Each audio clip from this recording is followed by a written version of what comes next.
Pemirsa, pemberlakuan kebijakan pungutan sebesar Rp150.000 terhadap wisatawan mancanegara per 14 Februari 2024 lalu tidak berdampak pada menurunnya jumlah kunjungan wisatawan asing ke destinasi wisata di Kabupaten Tabanan.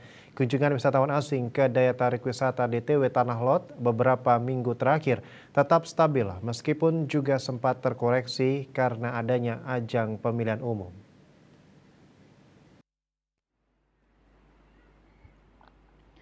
Manajer operasional DTW Tanah Lot Iwayan Sudiana mengungkapkan diberlakukannya kebijakan pungutan sebesar Rp150.000 oleh pemerintah Provinsi Bali tidak berdampak pada penurunan yang signifikan pada jumlah kunjungan ke Tanah Lot. Wisatawan masih menunjukkan minat yang besar untuk berkunjung menikmati keindahan alam dan budaya di destinasi ini.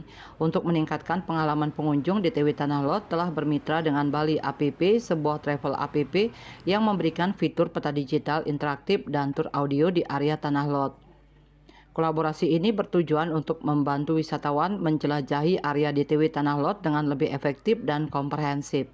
Peta interaktif dan tur audio menyediakan interface yang user-friendly dengan konten yang dikurasi oleh tim DTW Tanah Lot, di mana itu bertujuan memperkaya pengetahuan dan pengalaman budaya serta spiritual para wisatawan di Tanah Lot DTW yang pada akhirnya dapat meningkatkan kepuasan wisatawan dan penghargaan yang lebih baik terhadap DTW Tanah Lot. Dengan demikian, meskipun adanya kebijakan baru terkait pungutan wisatawan, harapannya Tanah Lot tetap menjadi destinasi yang menarik minat wisatawan baik dari dalam maupun luar negeri. Sementara penerimaan dari pungutan tersebut diharapkan dapat digunakan secara efektif untuk mendukung pengembangan pariwisata berkelanjutan di Bali.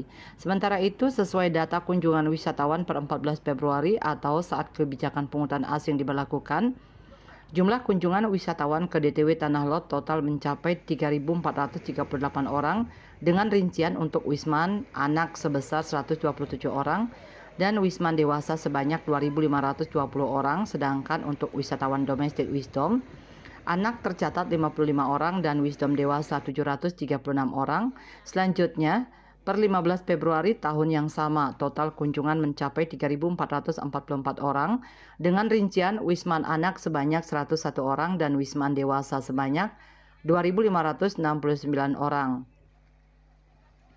Sedangkan untuk Wisdom anak 22 orang dan Wisdom dewasa 752 orang. Kemudian per 16 Februari, total kunjungan mencapai 3.608 orang dengan rincian Wisman anak sebesar 114 orang dan Wisman dewasa 2.166 orang.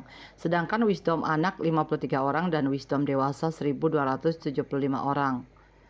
Per 17 Februari total kunjungan mencapai 4.230 orang dengan rincian Wisdom anak mencapai 91 orang dan Wisdom dewasa 2.217 orang, sedangkan domestik anak 28 orang dan Wisdom dewasa 1.894 orang. Dan per 18 Februari total kunjungan mencapai 5.266 orang dengan rincian Wisman anak sebanyak 91 orang dan Wisman dewasa 2.148 orang.